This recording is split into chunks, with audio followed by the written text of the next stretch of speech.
baik.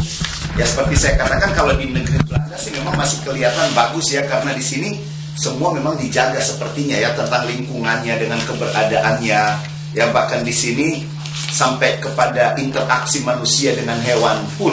Nah, di sini baik gitu ya. Di Indonesia sepertinya binatang itu ditakdirkan, kata orang di sana, hanya untuk mati, hanya untuk disembelih ya. Untuk orang Nado itu sudah bagiannya, anjing itu akan dijadikan RW katanya.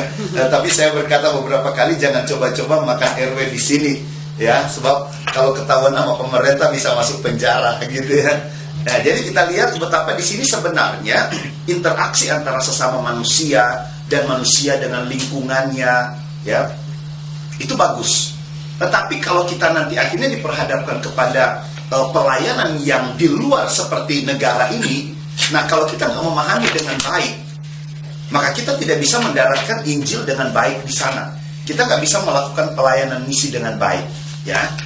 Dan sekarang kita akan lihat tentang tantangan-tantangan misi bangsa-bangsa ya, kita akan lihat. Nah, perhatikan sejarah misi dunia ya.